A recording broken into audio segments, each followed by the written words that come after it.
Mirëmbrëma të nderuar shikues. Skena politike sa shkon e polarizohet më shumë. Në njërën anë, Aleanca Kombëtare për Integrim është në proces të shpartallimit, derisa në anën tjetër, koalicioni vlen asesi ta gjejë formulën e shkrirjes në një subjekt të vetëm politik. Në këtë kontekst edhe për brenda kuvendit ka pasur lëvizje të deputetëve. Në gjithë këtë katrahur politike, ku ndodhet lëvizja populli e deputetit më aktiv në një kohë në kuvend zotit Zejt Regjepi. Në fakt, apo e kryen kuvendi rolin e tij kushtetues e temat të tjera, në sonte do t'i diskutojmë me kryetarin e Lëvizjes Populli dhe deputetin e Aleancës Kombëtare për Integrim, zotin Zejt Regjepi. Mirëmbrëma, zoti Regjepi, mirë se erdhët. Mirëmbrëma dhe mirë se u gjeta, faleminderit për ftesën.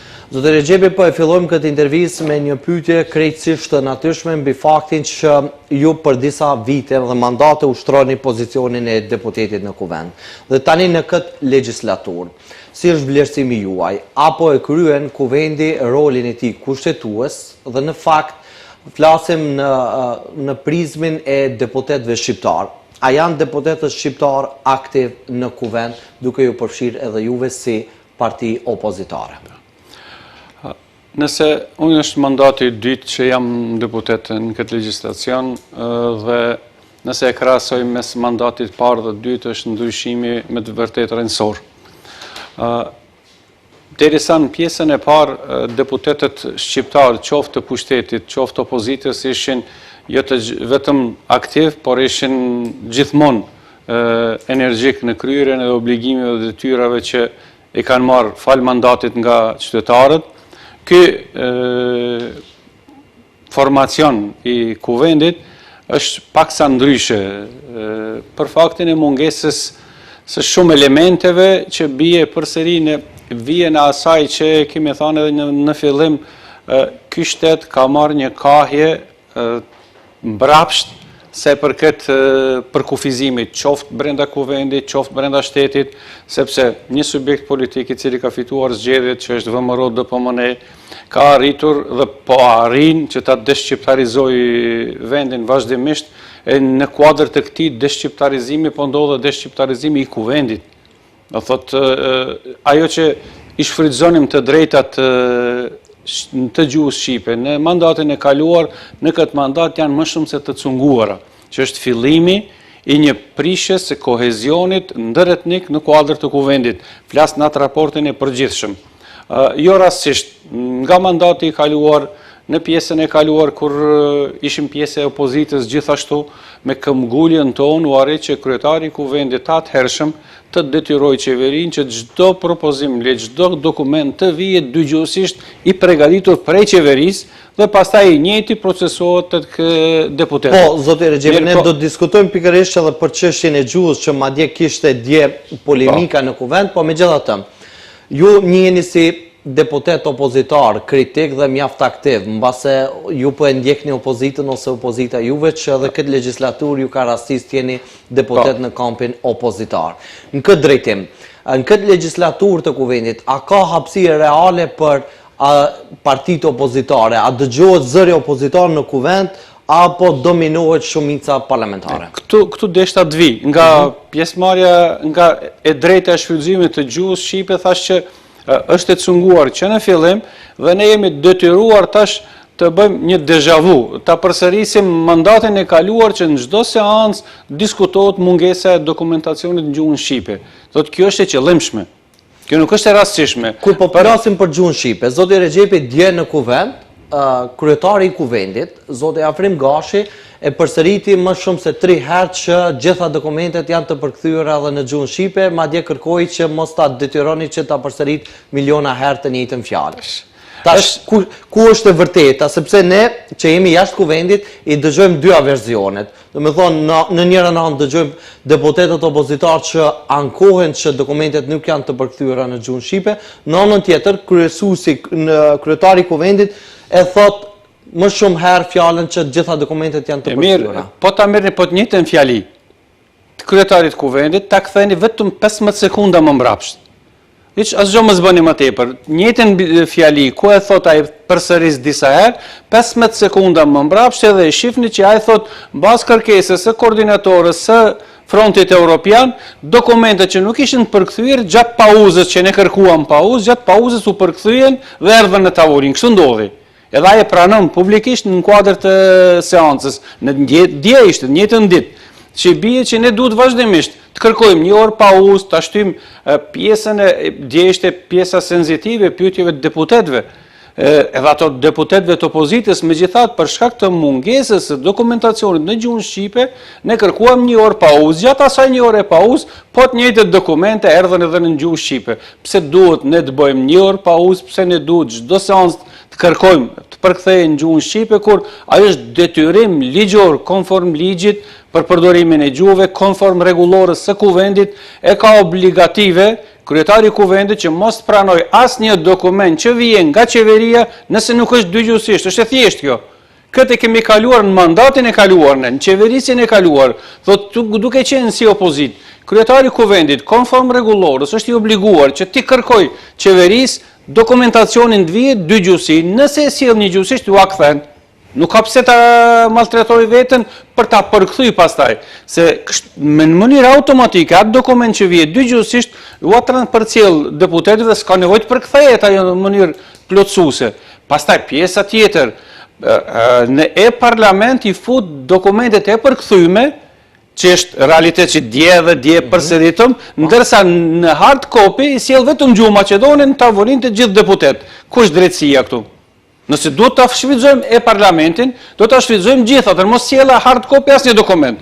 Le të thojë gjithë deputetët, qoftë shqiptar, maqedonas, le ta shfrytëzojnë e-parlamentin për marrjen e ligjeve në dëgjuesisht. Mirë po, diskriminimi bëhet këtu dhe nuk është i rastësishëm, themun. Nuk është i rastësishëm, për ne nuk është problematike se të njëjtin propozim ligj, tret një dokument e kuptojmë edhe gjuhën maqedonase edhe shqipe. Ne po duam që organi më i madh, ligjvënës, të shfrytëzojë dhe të jetë konform ligjeve dhe rregullorës, se aty duhet fillojë zbatimi. Në këtë drejtim ju zoti Rexhepi po deklaroni se si deputet shqiptar po diskriminoheni nga mos përdorimi i gjuhës shqipe nga kryetari i kuvendit që është shqiptar. Çdo seancë, jo një, në çdo seancë njëjti problem. Në çdo seancë keni ju vërejtje nga deputet të opozitës dhe çdo seancë e përsërit thot e keni ne parlament, ndërsa në hard copy gjithën tavolinë kemi, këtë mund t'u angjizojnë seancën e radhës që vije, që live t'u lëshoj, ti shifni vetë çfarë dokumente ka në tavolinë, vinë vetëm gjuhën maqedonase. Këtë e them, kjo është me qëllimshme.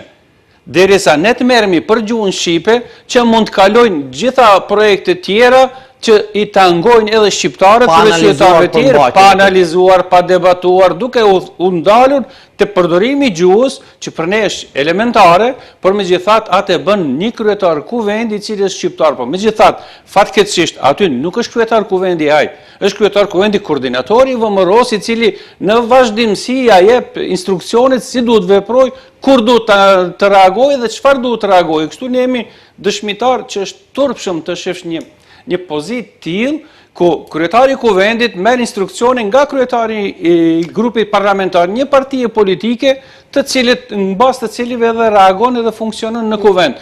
Është e dhimbshme sinqerisht. Po, mbase zoti Rexhepi është pozita e kryetarit të kuvendit që duhet ketë komunikim me gjitha koordinatorët e grupeve parlamentare. Jo në kuadër të seancës, derisa bën një pyetje apo një reagim një deputet i opozitës, edhe ai e shef në sy koordinatorën dhe pret si duhet të reagojë mbas fjalëve të koordinatorit. Kjo nuk duhet të ndodhë. Është autonomi e posaçme kryetari i kuvendit dhe ai koordinohet, ka ditën e koordinimit, ditëve të hëna me gjithë grupet parlamentare dhe konform atij koordinimit vazhdon edhe seancat e javës. E kjo është arsye pse deputetët e opozitës duhet të fillojnë kështu. Edhe pastaj, ne do ngrim zërin për çdo çështje që do i tangojë shqiptarët, që ishte për buxhet, është për ligjet që vinë në propozim vazhdimisht, është për ligjet që duhet vinë të ardhmen, po tash pjesa e shumicës, ndërsa te deputet shqiptar i ka kap një letargji, do thotë ato fare nuk janë aktiv në funksionimin debatit pro dhe kontra në kuadër të kuvendit, sepse ligjet vijnë pa i pyetur ato fare. Në këtë drejtim ishte pyetja dhe buxheti që vije pa e konsultu fare Ministrin e Ekonomisë, pa e konsultu fare interesat e vendbanimeve shqiptare, pa u konsultu fare ministrat shqiptar, vije ashtu çfarë është, edhe pastaj ata vinë me amandamente të cilët vetë opozita, shumica, mundon të kenë ndonjë amandament i cili përsëri është amandament qesharak në krahasim me realitetin se buxheti duhet të përfshijë gjitha intereset e gjitha grupeve etnike në vend dhe gjitha vendbanimeve dhe duhet kështu të vijë propozim prej shumicës. Amandamentet kryesisht duhet i kemi ne, e jo pozita. Për të kaluar tek çështje tjera përmbajtësore sa i përket ligjeve. E rëndësishme është ta di për neve që jemi jashtë kuvendit, a ka iniciativa ligjore në fakt nga deputetët shqiptar, apo janë shndërruar vetëm në makineri votuesish që duhet votojnë gjithë shka që propozohet? Po, këtë e thash, po ndoshta e thash ndryshe. Çdo propozim ligj, çdo propozim që vjen nga qeveria, edhe prej deputetëve, vije fillimisht do të thot prej nismës së deputetëve të VMRO-s apo të znamit dhe në fund e sheti ndonjë shqiptar, deputet shqiptar që është nënshkruar në mënyrë plotësuese aty, sa për mos dalë që ky propozim ligj është sjell vetëm nga partitë politike maqedonase pozitës. Dakor. Tani, zoti Rexhepi, propozim buxhetin ju mes tjerash e theksuat dhe ne kemi analizuar këtë çështje edhe këtu. Si pas jush që jeni në kuvend dhe si pas antarëve që i keni në këtë komision për financa dhe buxhet, sa i përket propozim buxhetit për vitin 2026, është propozim buxhet zhvillimor, progres që sjell progres, apo është stagnues që pasaj pason regrese? Për fat keq, gjitha analizat, jo vetëm nga deputet tanë, po edhe analizat e personave ekonomistë shquar që kanë bërë rreth buxhetit, del që do t'jetë një prej buxheteve më të dëmshme që ka pas deri sot Maqedonia e Veriut. Jo rastësisht, jo akoma në dhjetor shifni mungesën e shumë mjeteve financiare për shkak të mungesës së mjeteve në buxhet, që e bie që këto probleme do të përcillen në vitin 2026, pavarësisht bukurisë që shkruhet një buxhet, esenca e saj është sigurimi i mjeteve për të përmbushur e buxhetit dhe për të realizuar. Megjithatë, në vitin zgjedhor që kaloi, shumica e mjeteve kanë shkuar në destinacione jo të planifikuara në aspektin buxhetor, po për hir të propagandës ditore për përfitimit të votave të caktuara. Edhe kështu që mungesa e mjeteve buxhetore po vrehet tash, po do vrehet shumë më tepër 2026-ën, do jeni dëshmitarë dhe ju, do të jetë një prej buxheteve të kalkuluara më dëmshëm deri sot në historinë e Maqedonisë së Veriut. Nuk është pak 6.7 miliardë euro të planifikosh buxhet, ndërsa në anën tjetër mos të kesh mekanizëm se si duhet ta plotësosh atë buxhetin. Prandaj ndodhen gjitha këto debatet për punën e migrantëve, për punën e kredisë me Anglinë, Britaninë e Madhe, andaj gjitha këto ndodhen sepse planifikohet që zbrastirat buxhetore të plotësohen në mënyrë shtesë pastaj që është të merë ekonomik dhe financiar për vendin, për një vend i cili aspiron që tjetë pjesë e Bashkimit Evropian, ndërsa frymon me frymën serbo po ruso-kineze. Po vazhdojmë ngeljem akoma në kuvend, pasaj për të vazhduar diskutuar edhe tema tjera.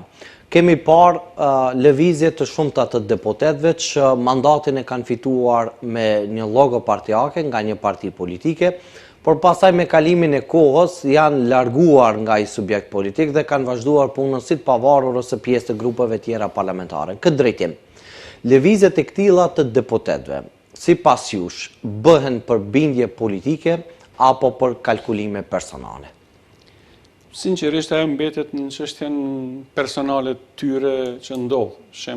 Sepse një përvojë të tillë të hidhur mbas e keni pasur edhe ju vetë. Pikërisht ajo duhet mundohet që të elaborohet aspekti subjektiv i një vendimi të tillë. Shembull, ne kemi frontin evropian që kishim disa parti politike, pjesë përbërëse, të cilët me kalimin e kohës shprehen dëshirë që të largohen nga fronti evropian dhe të funksionojnë në mënyrë të pavarur. Është i drejtë vendimi i tyre ose jo, mund ta diskutojmë, por megjithatë është i lirë në aspektin demokratik si vendim që të veprojnë dhe të mendojnë që mundet në aspektin vetanak të funksionojnë edhe në kuvend, por edhe krijimin e strukturave jashtë kuvendit.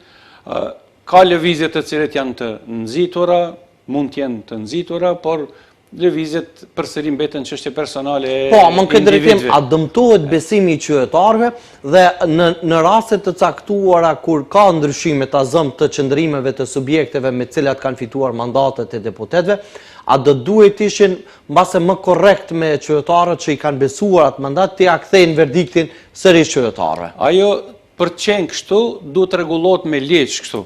Do thotë që mos muje deputetit dale nga grupi me cilën ka fituar mandatin.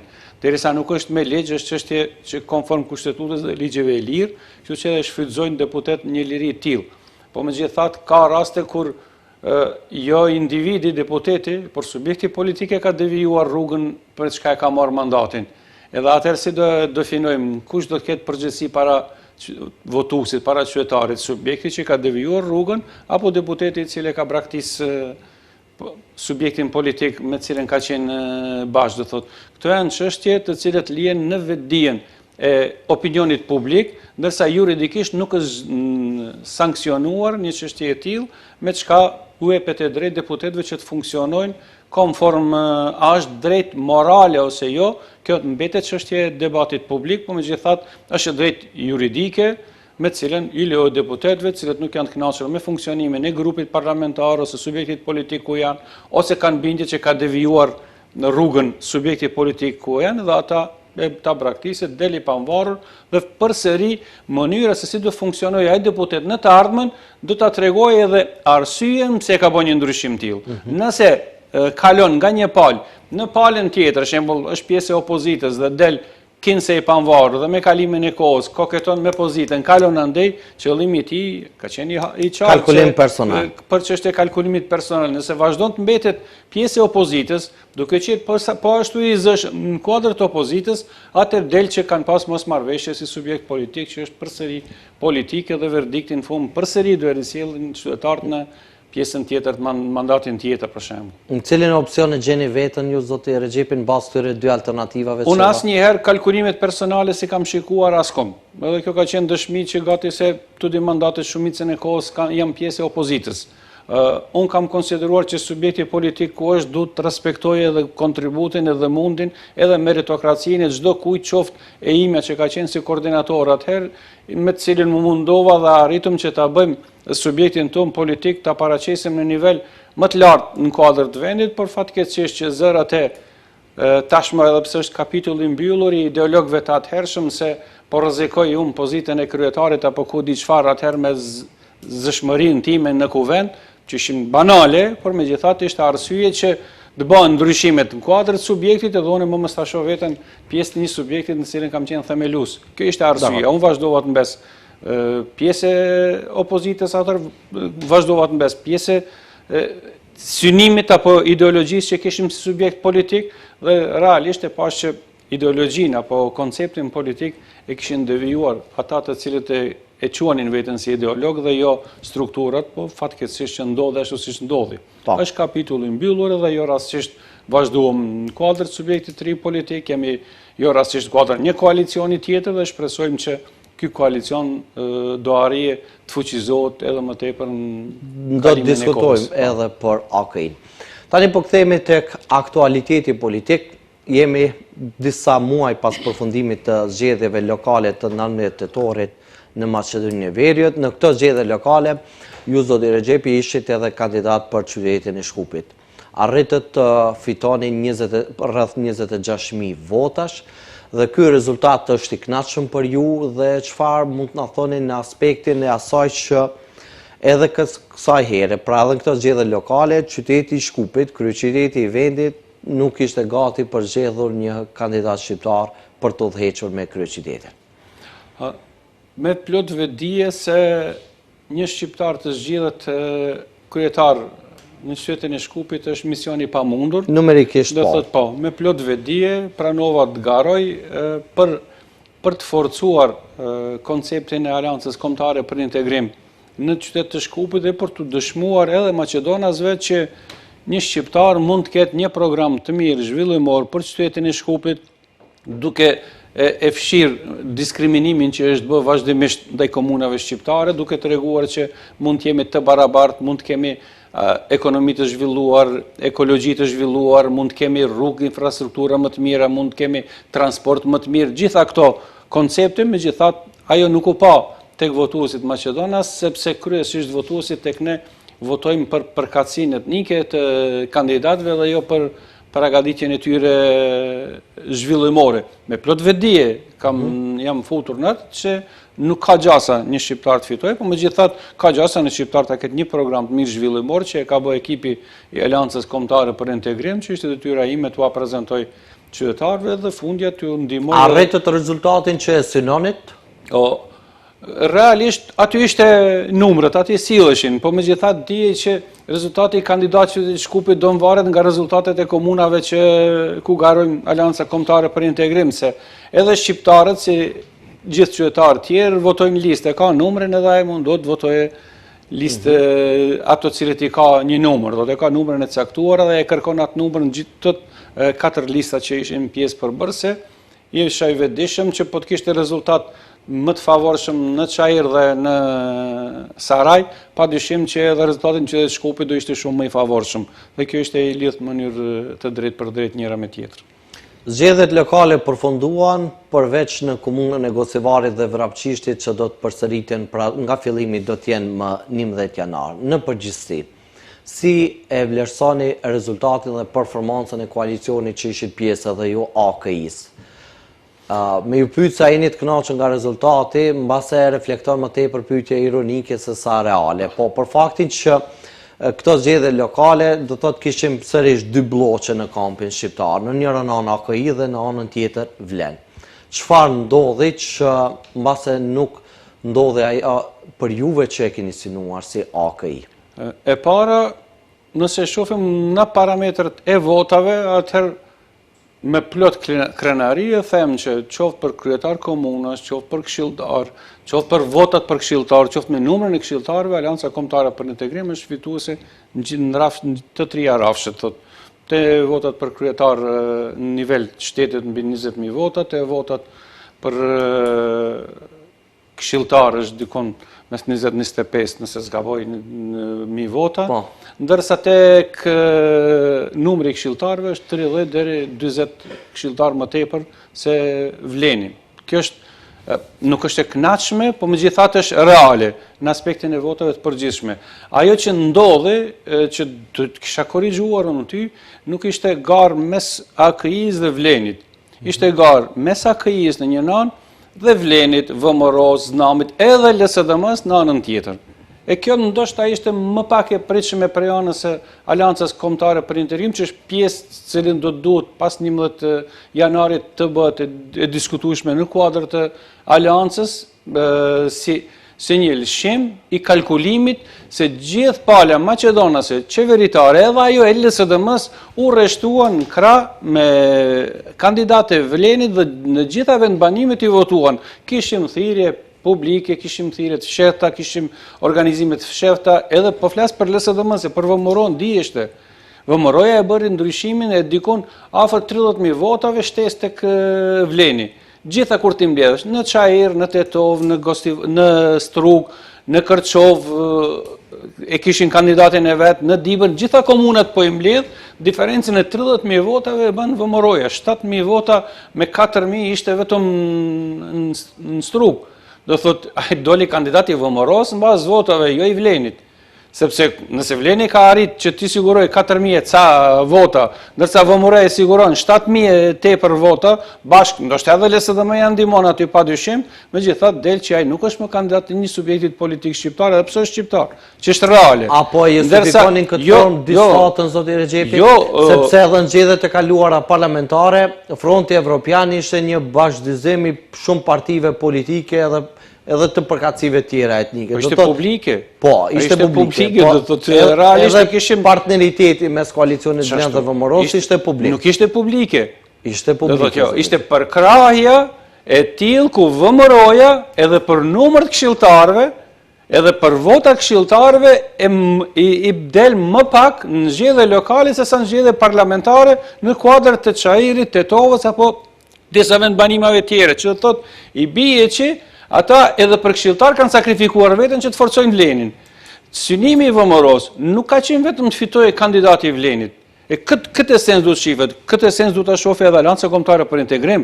Ne kemi plot tema diskutimi mes veti, qoftë kandidaturat, qoftë mënyra e arsye kalimit prej frontit evropian në Aleancë Kombëtare për Integrim, qoftë tek mënyra organizimit fushatës, kemi plot vërejtje që do të diskutojmë në kuadrin të Aleancës për Integrim, momentin që përfundojnë zgjedhjet edhe në Gostivar dhe vrapsisht. Sepse të ndalim sepse zoti Rexhepi, ta zëm në komunën e Araçinës dihet se sa ndikim mund të kenë partitë maqedonase. Po, minimale, nëse dhe më e vetëm ka pas nëpërmjet ish kryetares vetë. Po. Ta zëm në komunën e Tetovës dhe në komunën e Çajirit, që i përmendën si dy komuna më të mëdha, këtu diferenca ka qenë shumë e lartë, nuk ka qenë një fitore ta zëm me koalicionit Vlen me një diferencë të ulët që e bën dallimin ose ndikimin e partive maqedonase. Tetov ishte barabartë me votin e maqedonasve atje, do thot, afër 4000 vota, rrethën e parë flas. Ishte barabartë me votën e maqedonasve që kishin edhe diferenca mes kandidatit ton dhe kandidatit Vlenit. Do të djeshte që përkraja ishte publike. Në komunën e Dibrës, zoti Rexhepi? Pikrisht këtu them unë, kur të ulemi ne të diskutojmë edhe kandidimet tona. Këtë thash do të është çështje diskutimi, edhe çështjen e kandidatëve, ndoshta dikun kemi gabuar edhe me kandidat. Do thotë padyshim që jemi subjekt politik që duhet jemi vetë kritik, edhe për funksionimin tonë si koalicion, që megjithatë ajo që është esenciale, është që i gjithë fronti bloku Maqedonas bashkë me Vlenin u pozicionuan për të fituar kandidat të Vlenit me një synim të vetëdijshëm dhe të qëllimshëm, të dobësohet faktori shqiptar i cili ishte faktor kyç në mbrojtjen e dinjitetit dhe integritetit kombëtar shqiptar këtu, sepse me këta nuk mbrohet dinjiteti kombëtar, nuk mbrohet as gjua shqipe, nuk mbrohet as përfaqësimi drejt dhe adekuat, nuk mbrohen as investimet. Po jeni dëshmitar ju. Jeni dëshmitar, ju janë dëshmitar gjithë qytetarët. Përdorimi i gjuhës shqipe nuk funksionon më gati se në asnjë institucion shtetëror. Është vetëm pro form. Ju hulumtoni, jeni gazetar që keni sukses në shumë lëmi, hulumtoni institucionet qeveritare, shihni sa është përdorimi i gjuhës shqipe, është harruar, nuk është pjesë e gjuhës që flitet më nivel shtetëror, thotë. Përfaqësimi drejt dhe adekuat. Pas cilave dhëna ju keni informacion, ose ne, ose qytetari ka informacion se si është aspekti përfaqësimit drejt dhe adekuat në kuadër të shtetit. Kur kemi marrë jashta premtimeve boshe që kanë bërë, kemi punësuar kaç shqiptar, vetëm fjalë kota janë për dëshmuar në çështje të tillë, duhet tregojnë. Në drejtorinë e caktuar kemi punësuar kaç shqiptar dhe lista është publike. Kështu është bërë në të kaluarën e kështu garanton të balansuesi. Zoti Rexhepi, këtu të ndalemi, sepse të çështja e zbatimit të gjuhës, përfaqësuesit e Vlenit në këtë përbërje qeveritare e arsyetojnë që BDI nuk ka sjellë një ligj që mbase obligon dhe detyron, e arsyetojnë këtë gjendje aktuale të zbatimit të gjuhës shqipe si pasojë e moskujdesit të Bashkimit Demokratik për Integrim. Ndërkaq se aspekti i punësimeve ata kanë në fakt deklarojnë në secilën paraqitje të tyre publike që kanë punësuar 2500 të ri, 2500 shqiptar dhe kanë avancuar 800 të tjerë, që mbase kanë sfiduar edhe BDI-n që ta zgjedhin ata cilin do vit më të mirë të punësimeve të tyre, nuk do të arrijnë të kenë për gjithçka ka lista nderuar, për gjithçka ka lista, çdo drejtori nëse nuk do ta përdorish për marketing, PR ditor, atëherë përfaqësimin e drejtë adekuat, punësimet dalin me lista të punësuarve, qoftë me kontratë vepër, qoftë me vendim. Nuk janë, mungojnë ato në aspektin deklarativ. Dhe po ti dëgjosh, njëri deklaron numër tjetër, tjetri deklaron numër tjetër dhe janë banal mënyrën se si janë pa koordinuar. Në anën tjetër, përdorimi i gjuhës shqipe është sjell një ligj të cilin e dim ne me sa mund usoll ashtu atëherë kur usoll. Do të me sa rezistencë nga VMRO-ja e atëhershme, me sa peripeti pikërisht nga ish kryeministri Gruevski dhe detyre këtyre që vinë qeveri është njëjtin ligj, o ta avansojnë o ta praktikojnë. E treta nuk ka, do thotë, nëse do të mbrosh përdorimin e gjuhës shqipe, edhe e shef që ka mangësi një ligj, gjithmonë mund të kenë ligjet mangësi. Për atë bon ndryshimet të ligjeve, vazhdimisht ne kemi në kuvend ndryshimet të ligjeve, vazhdimisht, gati se në çdo seancë. Për çështjen e përfaqësimit të drejtë adekuat. Ta përmbyllet tek ligji, do të kishte qenë shumë e ndershme me këty në gati 2 viteve që vleni, i cili konsideron që ligji për gjuhën shqipe, për gjuhën qenë ka i cunguar, kishte propozuar një propozim ligj të plotësues, me cilin ligj do e plotësonim ne, do kryet gjithë deputetët dhe përkrajnë të njëjtën gjë. Po nuk ka ndodhur. Pse s'ka ndodhur? Sepse ligji ekziston. Ashtu çfarë është, nuk është implementuar, dhe aty ku s'ka implementuar BDI-a në qeverisjen e kaluar, kjo qeverisje ka obligim ta implementojë. Nuk duhet nxirret me atë që ne hekim pjesën e përdorimit të uniformave sepse BDI-a nuk e ka implementuar, po në rregull. Ata se kanë implementuar, por doni ju implementoni, e ki pjesë të ligjit. Qoftë në banknota, qoftë në uniform. Edhe premtim pushate e kanë pasur, për poshtë pjesë të ligjit. Pikërisht, qoftë gjitha këto kanë qenë pjesë përbërëse të ligjit, qoftë në aspektin e sankcionimit atyre që nuk përdorin, pavarësisht që do zgjatet procedura. Sa pa di, keni deri sot në prokurori, nga inspektorati i gjuhës shqipe, për institucionet përkatëse, zero. Jo sepse inspektorët kanë probleme edhe me veturat për dalë në inspektim edhe për rroga. Problemi tyre është ajo do ta zgjedhin kuadër qeverisë. Definitivisht. Sot secili ka zgjedh çfarë dojes, po mund ka t'ju sigurojnë vetura përkatëse. Për të ngrit një padi nuk duhet vetur. Jo, dakor, po e përmenda si moment që ekziston problemi brendshëm aty pa. Atëherë ishte puna e rrogave, pastaj puna e veturave, jo rastësisht, po qëllimisht bëhet kjo. Qëllimisht, gjitha këto format janë qëllimisht. Thjesht, VMRO DPMN e ka krijuar agjendën e tyre, të deshqiptarizoj shtetin e Maqedonisë së Veriut. Ky deshqiptarizim duhet bëhet faza duke pas një partner tanin në kuadër të qeverisë, dhe këtë deshqiptarizim do e bëjë për gjeneratat e ardhshme që vështirë mundet shqiptar të rikthejnë atë pozitë që e kanë pas kuadër të shtetit. Kjo është synimi atyre, ato i kuptoj, se ka thonë publikisht, Maqedoninë t'ua kthejmë përsëri tjetë e juaja, përsëri do e deshqiptarizojmë institucionet e shtetit, po atë shka nuk e kuptoj unë shqiptarët aty pse e ndihmojnë këtë.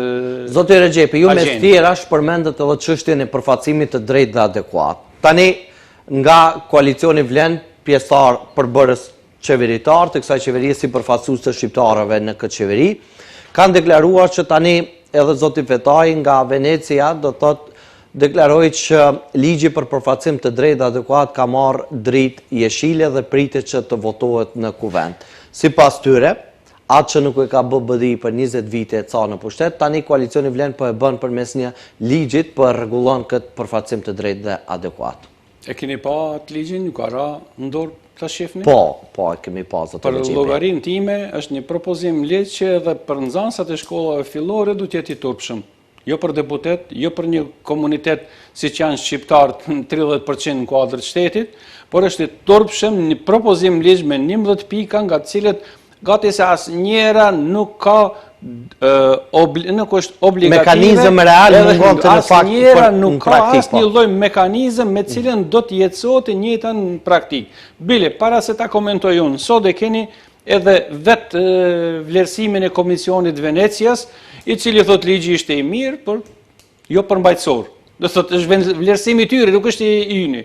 Do thot atë që ne e kemi bindi për momentin që e kemi pa, është vlerësimi vetë Komisionit është jo përmbajtësor, nuk parashef sanksione për ata të cilët nuk e realizojnë. Nuk parashef mekanizma apo metodologji se si do duhet ta bësh përfaqësimin e drejtë dhe etnik. Nuk parashef, imagjino, trupin koordinativ e cakton qeveria dhe në herën vjet do japë raport qeverias po njëti trup, po ku keni pa ju që organi që zgjedh merr llogaridhënie nga organi që vetë ka zgjedhur, vetë zgjedh qeveria dhe vetë do marrë vrejtje qeveria presë, po më njëherë i shkarkon, zaventson me trup tjetër organizativ nëse janë kritik. Nëse raporti nuk është në nëse raporti është kritik, nuk është favor tyre, që është qesharak si propozim një ligj që ta shihni tjetra, ama tregon dikush se si do të evidentohet përkatësia etnike të punësuarve në një institucion, që të themi në Ministrinë e Ekonomisë. Kur mbas këtij ligjit, thot deklarimi etnik është vullnetar. Do thot çai bie? I bie që çdo i punësuar do e pyete ministri apo cili që është përgjegjës për ta evidentuar gjendjen reale, se kështu duhet fillojë. Për ta ditë se si duhet ndryshojë, do evidentojë dhe tash e pyet njeriu e caktuar dhe ai thot nuk duhet deklaroj përkatësi etnike. është i vullnetshëm, mbas kësaj mos deklarojë përkatësi etnike. Ç'a bëjmë këtë rast? Në cilin kategori dhe caktojmë këtë? Nuk do të ketë statistika reale. Në cilin kategori dhe caktojmë, dhe kush na premton që maqedonasit nuk do marrin pikërisht këtë urdhër, mos deklaroni përkatësi etnike, që jeni vullnetarisht, jeni të lirë. Mirë, pa ata kur punësohen mbas të dokumentacionit. Po, më nuk ka më punësime mbas dokumentacionit, besoj që e di ka mjaft mirë nga vendimi gjykatës kushtetuese, që ishte edhe kërkesë edhe e VMR-s për pjesë programore. Ka ndodhur kjo në janar të vitit 2024. Nuk ka më punësime, nuk ka më deklarime etnike gjatë punësimit. Kjo është ajo pjesa që nuk e kanë fare, nuk e kanë parapa në kuadër këtij ligjit, si do e punësosh njerëzit, si a dish përkatësinë etnike të atij. Nëse është vullnetare. E para institucionin që e lash në gjyq. Institucionet nuk do mund t'i evidentojmë sepse ai nuk do të deklarohet. Dhe nëse maqedonasit në Ministrinë e Ekonomisë nuk deklarohen, edhe deklarohen pe themi 2-3% tyre, del që në Ministrinë e Ekonomisë pas ka vetëm 2% maqedonas. Në bazë statistikës do të ketë 54%. Si zgjidhet kjo më tutje? E kuptoni, do të thotë fakti që i lën bazë vullnetare nuk është mekanizëm mbrojtës. Fakti që nuk ka sanksione për institucionet që nuk e realizojnë nuk është mekanizëm mbrojtës. Fakti që trupin koordinues e zgjedh qeveria dhe kontrollon qeveria nuk është mekanizëm mbrojtës. Po të ishte e zgjedh qeveria, kontrollon kuvendi, ka logjik. E kontrollon institucioni i cili është jashtë saj, edhe mekanizmin e deklarimit etnik duhet zgjidhet ky. Kjo nuk zgjidhet asnjëherë, s'do të funksionojë ky ligj pas zgjedhjen e këtij mekanizmi. Asnjë punësim s'mund të bëhet mbas etnike. E për çka atëherë po festojnë koalicioni? Pikërisht kjo thash unë, kjo është propozimlisht për shkollat fillore, nuk mund të jetë për deputet apo për njerëzit që i dinë këto rrethona. E vetmja zgjidhje e kësaj është ajo që kemi obligative përkatësinë etnike, qoftë në certifikat, qoftë në një dokument tjetër prej fillimit. S'ka nevojë të ndryshoje përkatësia ime etnike mbas vullnetit tim. Nëse baba apo nëna ime janë shqiptar, zoti Rexhepi, këtë drejtim, nëse gjykata kushtetuese, pra, jo nëse ne e dim që ka marrë një vendim të tillë që mos të deklarohet përkatësia etnike, nëse futet në këtë propozim ligj, atëherë ligji do dalet që është antikushtetues. Gjejmë formë, kjo qeveri duhet gjejë formë, po ndryshe s'ka atëherë. Ky propozim ligj është qesharak. Këtu në këtë drejtim, ligji është pranë proces, ka kaluar në Komisionin e Venecias, pritet që të vinë në kuvend. Ju si deputet i Aleancës Kombëtare për Integrim, a do ta votoni një ligj të tillë me këtë përmbajtje që e keni analizuar dhe që e elaboruat këtu? Shkurt, veç pak të korrigjoj, jam deputet i Frontit Evropian dhe Aleancës Kombëtare. Në rregull është, mirë është, po me kalimin e kohës, mbas 11 janarit besoj që edhe kjo do zgjidhet, se Fronti Evropian është pjesëmarrës në kuvend dhe deputet tjerë janë të pavarur për momentin. Veç sqarim për media. Ndërsa unë e thash në fillim, vetë Komisioni Venecias e quhen si jo të kompletuar dokumentin, propozim ligjin, prandaj edhe ka thonë po, kështu çfarë është në rregull, se s'është kontradiktor në asnjë parim evropian, po megjithatë është kontradiktor në realitetin e praktikshmërisë këtu tek ne. Këtë vend, po. Nëse vlerësimi i Komisionit të Venecias është kështu, atëherë bie që çfarë halli kemi ne diskutojmë këtë propozim ligj. Nëse duhet ketë propozim ligj e para, duhet ta definojmë çështjen e përkatësisë etnike, si zgjidhet. Pas zgjidhjen e çështjes së përkatësisë etnike, nuk mund shkojë mbaz emrit ja ka pa drejtori, kush si e pas ka emrin dhe ai ka vendosur. Kështu nuk bëhet. Do duhet ky mekanizëm zgjidhet, kjo metodologji. Po të zgjidhet kjo, atëherë çdo propozim ligj do të ishte më shumë se mirëseardhur. Vendimi i gjykatës kushtetuese ka qenë me kërkesën e VMR-s. Sepse VMR-ja ishte ajo që pa ditë gjitha edhe gjuhën shqipe edhe këto ishte pjesë përbërëse ankesave tek gjykata kushtetuese. Do thotë VMR-ja kishte pjesë programit saj që ne do ta hekim balansuese. Po mirë, po ky vendim është marrë në kohën kur ministri i drejtësisë ka qenë zoti Krenar Lloga, do thotë nga pushteti i kaluar. Vendimi i gjykatës kushtetuese. Po, vendimi i gjykatës kushtetuese është marrë ky proces për këtë vendim është marrë nga marsi i vitit 2024, zoti Rexhepi, para zgjedhjeve parlamentare. Vendimi i gjykatës kushtetuese është marrë mas, do thotë për balansuesin. Jo, ky ka filluar në kohën kur ministri i drejtësisë ka qenë ankesat, pra pse janë dërguar vendimi si vendim final është marrë në kohën e kësaj qeverisë. Do ta verifikojmë këtë çështje. Po, e verifikojmë, megjithatë është irelevante. Po kjo ajo që është relevante, që është shumë e rëndësishme, është se qeveria e VMR-DPMN-s e kishte pjesë të agjendës largimin e balansuesit dhe diskutimin e gjuhës shqipe, cilin po ashtu e ka dërguar në gjykatën kushtetuese. Mirë, për largimin e balancuesit ka pas pajtueshmëri edhe nga pala shqiptare. Po, normal se çdo propozim i VMRO-s do ketë pajtueshmëri nga pala shqiptare. Jo, normal. Jo, kur po them nga pala shqiptare, nuk po them vetëm nga koalicioni Vlen. Po, se është keqpërdor, apo? Jo, po, edhe nga parti tjera politike. Sa është përqindja e keqpërdorjes? Në krahasim po me sa është nuk ka pasur statistika. Derisa është keqpërdor, si mekanizëm i bie që nuk ka qenë efektiv edhe produktiv mjaftueshëm. Nëse thika përdoret për ta lënduar një njeri, ne do ta hekim nga përdorimi i kuzhinës thikën për gjithmonë? Jo, do ta rregullojmë atë çështje. Po, nëse ka pas keqpërdorim, nuk heket i gjithë balansuesi, se ishte një mekanizëm shumë i fuqishëm kuadër të agjencisë për punësim, do të po, është administratës, do të thotë po, u desht korrigjohet atë që e kishte pikërisht ish ministri i drejtësisë, që në certifikatat funksionoje përkatësia etnike në lindjet fëmijëve, me cilin e nesër do mund ta definojmë shumë thjesht, edhe detyrohet gjatë çdo punësimi e jep edhe një kopje certifikatës. Zgjidhet çështja ishte e zgjidhshme. Po këto nuk donin ta zgjedhin këtë çështje, sepse shqiptarët arritën që në mënyrë densisht përfaqësohen edhe në aspektin horizontal dhe vertikal. Arrin shqiptarët që të bëhen me të vërtetë hissetar në shtetin ku takojnë. Edhe kjo dhimbje që u ka shkaktuar subjekte politike maqedonase, posaçërisht VMRO-s, kjo ishte e papërshkruar.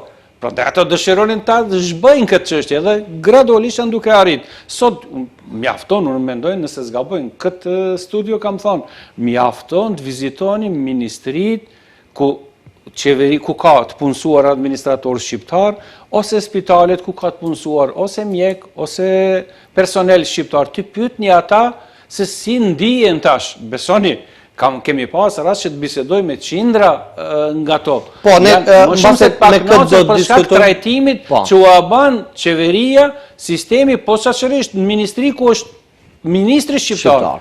Po, për këtë çështje do të diskutojmë në një segment tjetër, po tani nuk morëm një përgjigje definitive. Ju si deputet i Frontit Jo, që po ta them, jo që diskutohet ky propozim ligj. A do të votoni për këtë? Mos mund të votohet ky propozim ligj, se s'është ligj. Kjo është vetëm një dëshirë politike e dikujt që ka përgatitur edhe me 11 nene që nuk ka asnjë faqe në tërësi, apo flitet për përfaqësimin e drejtë dhe etnik, një kategori kushtetuese jo vetëm me shqiptare, po gjithë përkatësive tjera etnike, edhe ju e kaloni me 11 nene, cilat shumica janë përsëritse se kur duhet, kush duhet thirret në fund nëse nuk realizohet dhe as gjë përmbajtësore nuk ka tek ato.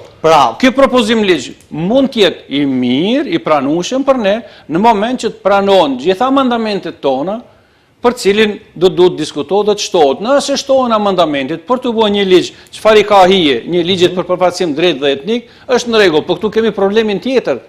Sepse herën e parë në histori ndodh që qeveria një herë ligjin ia çon Komisionit Venecias, pastaj Kuvendit. Del që Komisioni i Venecias është më i thirrur se ne për këtë propozim ligj. Apo automatikisht tash duhet fare mos ta fusim në debat në Kuvend, po vetëm të ngrisim dorë se ka kalu Komisionin e Venecias. Realisht është kontradiktore kjo. Është dash njëherë Kuvendi se ta çdo shtesë që do bëjmë ne këtij propozim ligji. A i bia që përsëri do shkoje te Komisioni i Venecias? Po, në anën tjetër ka pasur, në fakt ka pasur ne për këtë mbajmë për fjalë edhe ata që kanë premtuar publikisht, sepse një herë është premtuar që do dalin në debat publik, pra do të diskutohet me ekspertë dhe me shoqërinë civile, me qytetarët, pastaj do të kalojnë në Komisionin e Venecias, për arsye që mos të kalojnë Kuvend, duke marrë përballë përvojat dhe praktika që të kalojnë Kuvend, votohet, kalon kur shkon në Komisionin e Venecias, atje rrëzohet dhe i bie që vlerësohet pastaj edhe që mund të ketë me nene që mund të jenë antikushtetuese. Megjithatë, nga kjo po kuptojmë zoti Rexhepi që ju si deputet i Frontit Evropian nuk do të votoni për ligjin për përfaqësim të drejtë dhe adekuat. Kështu çfarë është as në ëndër. Do thotë realisht kështu çfarë është, kjo nuk është ligj. Kjo është me të vërtetë tallje për çdo shqiptar dhe çdo qytetar jo maqedonas në vend. Do të po me amendamente, me ndryshim tërësisht këtij ligjit, mund të kalojë ky ligj me atë që të jenë të kënaqshëm ata të cilët kanë një garancion kushtetues për të qenë përfaqësuar në të gjitha institucionet shtetërore. Kushtetuta ua garanton. Kush janë këta që ua marrin këtë drejt qytetarëve shqiptar, cilët kanë nevojë të jenë pjesë të administratës shtetërore, kudo që dëshirojnë ata të konkurrojnë dhe kanë të garantuar përfaqësimin e drejtë dhe adekuat kuadër çdo institucionit. Kush u jep tyra drejtin ta shkelin këtë garancion kushtetues? Kjo shkelje e rande garancionit kushtetues dhe mbi to edhe tallje me të njëjtën garancion kushtetues. Do e shifni ju, moment që do të del në debat publik, moment që do të del në debat publik, do e shifni se fare nuk ka praktikshmëri në asnjë në saj, as zbatueshmëri. Dakord. Zoti Rexhepi, tani kalojmë në segmentin tjetër politik, sa i përket edhe pjesë e një koalicioni të cilin jeni edhe ju në kuadër të partisë politike që përfaqësonim. A ka AKI pas kongresit të BDI-s? AKI ka deri në zgjedhjet e 11 janarit, por front ajo është çështje që do duhet të diskutohet, sepse ne jemi realisht për momentin kuadër të frontit jemi si subjekte politike vetëm BDI-ja dhe ne. Po, sepse Aleanca e Zotit Sela doli e po. PDSH-ja doli, PD-ja Rianitit doli, Partia e Romëve doli, Partia Turke, Bosnjake dolën, do thotë gjitha. Për momentin kemi vetëm 2 subjekte politike dhe gjithsesi do të ulemi të diskutojmë nëse ka gatishmëri për funksionimin e frontit evropian, unë do i mbetem në vijë të asaj atyre synimeve programore për cilën kemi diskutuar se do duhet deri në jetësimin e saj apo deri në rrugtimin e drejt bashkimit evropian, po nëse nuk ka gatishmëri dhe e mendon BDI-ja që e ka më mirë të funksionojë vetë, ato duhet ta thojnë ata, dhe normalisht në këtë rast mund të edhe të zhbohet fronti evropian, sepse për momentin fronti evropian vetëm ne e bëjmë. A pas zgjedhjeve 11 janarit, a mund të ndodhet që edhe deputet e Aleancës së Taravarit bën pjesë e frontit evropian, edhe kjo është e mundshme.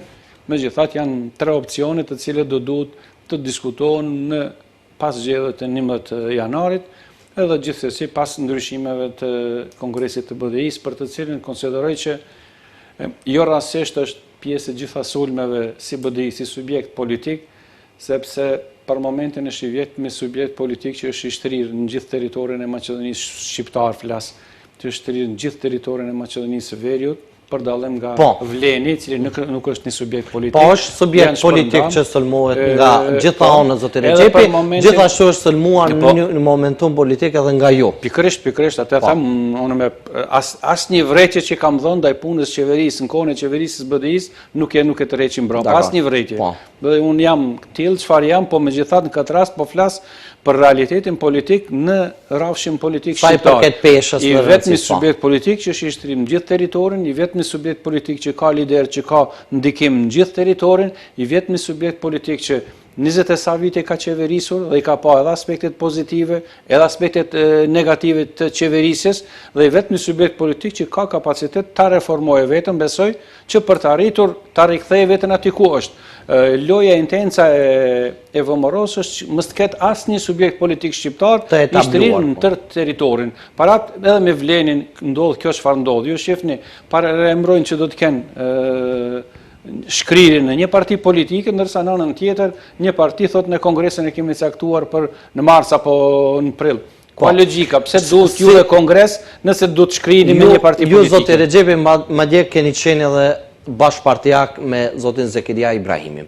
Se e komentoni dorëheqjen e tij, është një akt që i shërben demokracisë së brendshme partijake? Po çfarë demokracie pat tek ato për të pas arsye për të dorëhequr?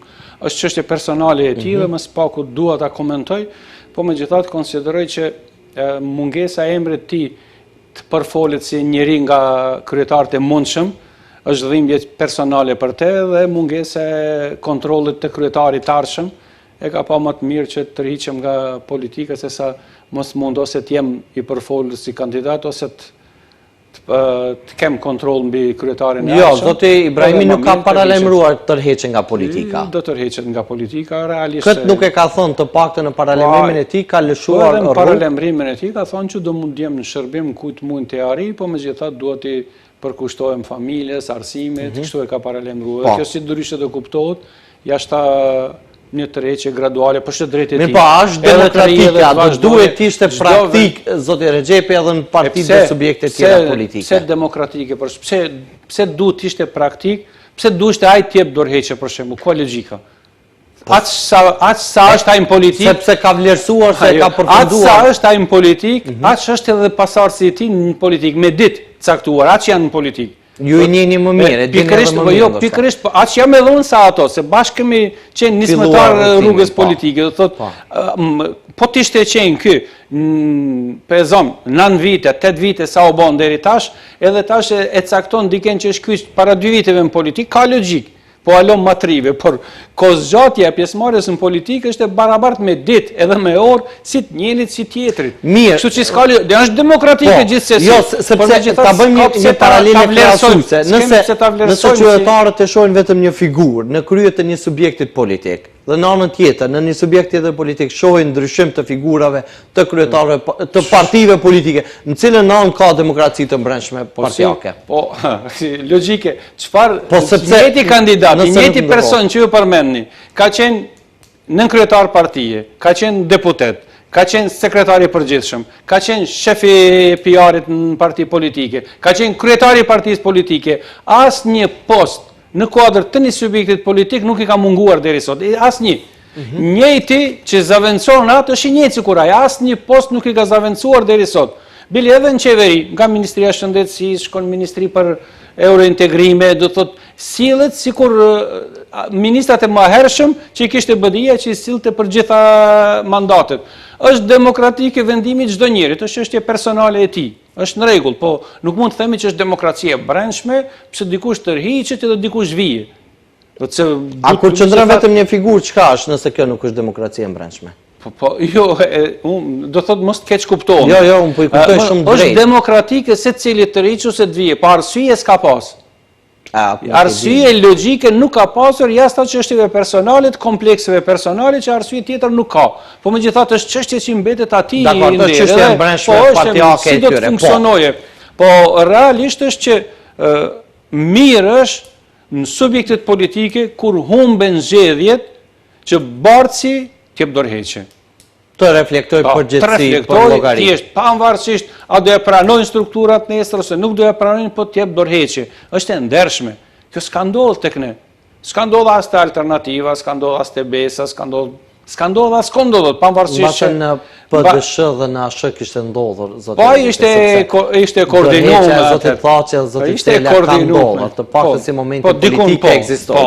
Po megjithatë është një realitet që besoj që i bën mirë demokracisë në moment që njerëzit reflektojnë dhe të kuptojnë që s'ka mandate të përjetshme. Shumë saktë. Askush nuk është pronar i subjektit politik, por kush dojë le të vazhdojë më tutje. Zoti Rexhepi, në këtë harë të komplikuar politike, ku ndodhet lëvizja populli?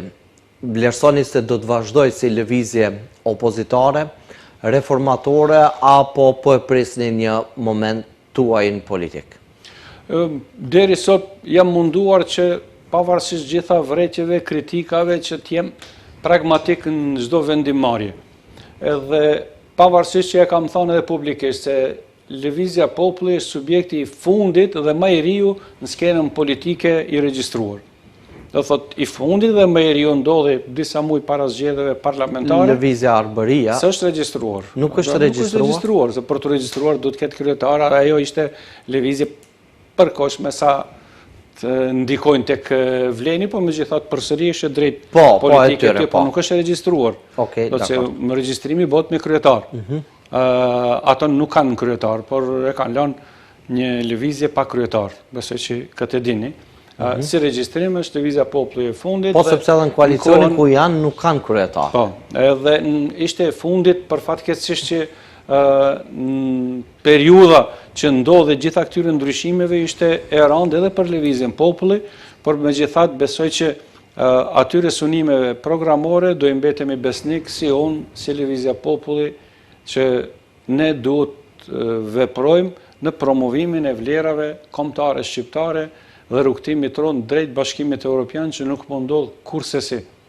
Do thot me ndryshime të thjeshta kushtetuese mund ndodh që të na hapen dyert e mëdha drejt Bashkimit Evropian dhe mos kemi nevojë të marrim kredi, po të marrim grante pakthyeshme, ashtu siç merr Shqipëria, siç merr Malizi, siç marrin çdo shtet aplikant drejt Bashkimit Evropian, edhe ne do ishim qenë hisetar në këto mirësi, por megjithatë nuk është rastësi që VMRO-ja te zmadhon pjesëmarrjen e bullgarëve në kushtetutë, sepse është e thjeshtë, ata nuk kanë synim rrugtimin drejt Bashkimit Evropian, sepse krimi dhe korrupsioni është më i kontrollueshëm në këtë rast se sa ti është pjesë e Bashkimit Evropian.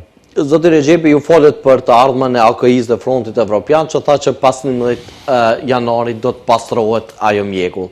Ndërkaq, sa jeni optimist duke njohur edhe figurat politike që përfaqësojnë koalicionin Vlen, që ky koalicion mund të shkrihet në një subjekt të vetëm politik? Për fat keq atë që kur e krahasova shtrirën e Bardejisë dhe Vlenit, po Vleni si Vlen është i shtrirë, por nuk është një subjekt politik. Është koalicion ku partitë politike janë të pjesërisht në vendet caktuara.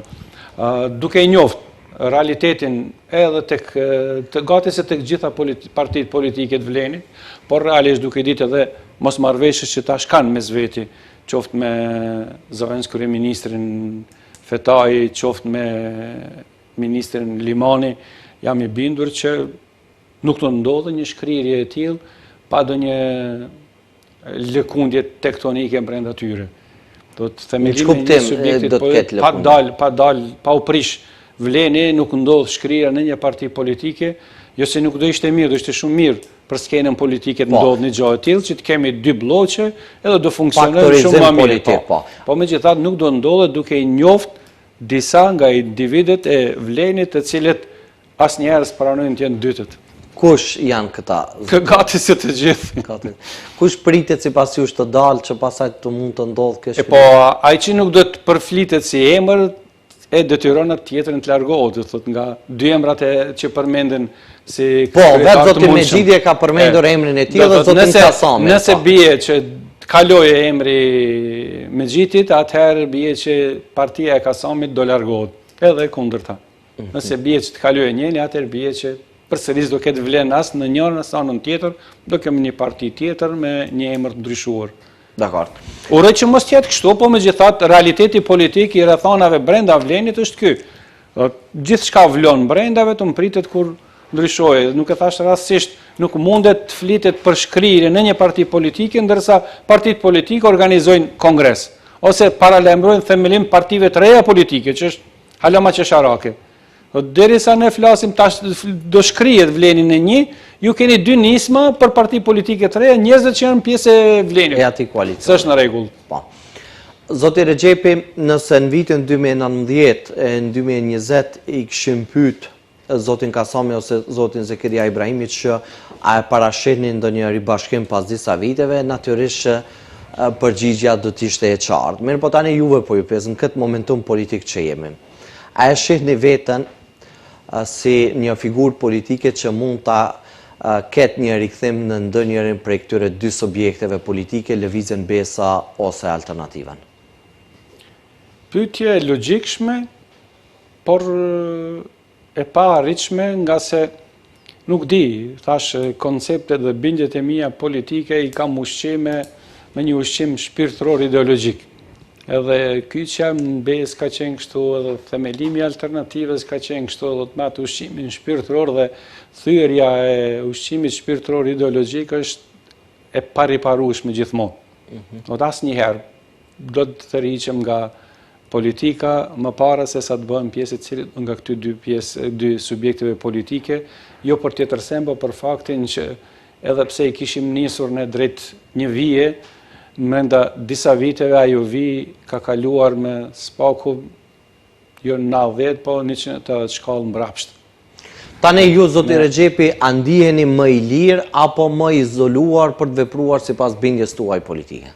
Jo, absolutisht jam i lirë të funksionoj në bindjet politike dhe mundohem që të Kuvendi qendror i Lëvizjes Popullit ta ngris, pavarësisht që shumica janë tri. Mbi 80% janë moshës nën 30 vjeçare, që është një pasuri e mirë. Mundohem që të integroj një vedije që edhe ata të jenë autonom në vendimarrje, në propozime, qoftë edhe deri në kritika. Kështu që gjithmonë kur kemi mbledhjet, çdo sen është e hapur, po saqërisht kritika që më shumë se gjithçka e dëshiroj, sepse dua që të krijohet një bindje dhe një mentalitet ku kryetari mos tjetë i paprekshëm, kryetari mos tjetë i pandryshueshëm, i pakritikueshëm, por derisa janë shumica 3 dhe 3, të jepet ajo mundësi që ata të mund të ngrisin zërin dhe nesër pse jo të pretendojnë edhe poste më lartë, sepse vetëm kështu e arrim vetdijen edhe pjekurim politike, strukturore dhe jo servilitetin që tjetë pjesë e subjekteve politike, se në rast serviliteti për atë kemi kryetar të përhershëm, sepse derisa ka servil që i shërbejnë për rreth, se rrezikon asnjëherë pozitën e tij, por nuk zhvillohet partia politike. Një parti politike që duhet zhvillohet, është duhet të ketë liri të shprehjes, të kritikës, të vërejtjeve dhe mundësi të transferimeve demokratike, kuadër partijës flas nga pozicion në pozicion. Konsideroj që shumë më lirë është tash, edhe shumë më mirë mund t'ja u përcjelli përvojën për edhe gabimet e mia politike, strukturave që i kam bas. Jemi krejt në fund dhe, zoti Rexhepi, nëse mund të ndodhen zgjedhjet e parakohshme parlamentare, por edhe kur do të ndodhen ato të rregullta, a do ta shohim sërish në garë zotin Rexhepi?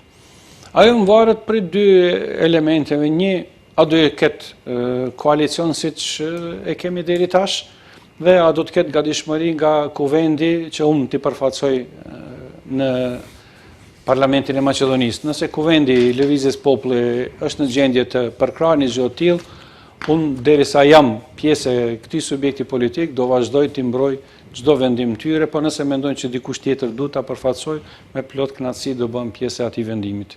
Dakor. Zoti Rexhepi, faleminderit dhe ishte kënaqësi. Faleminderit e juve, kënaqësia gjithsesi ime. Ndërkaq me juve shikues të nderuar, mirëmbëjtje deri në takimin tonë të radhës.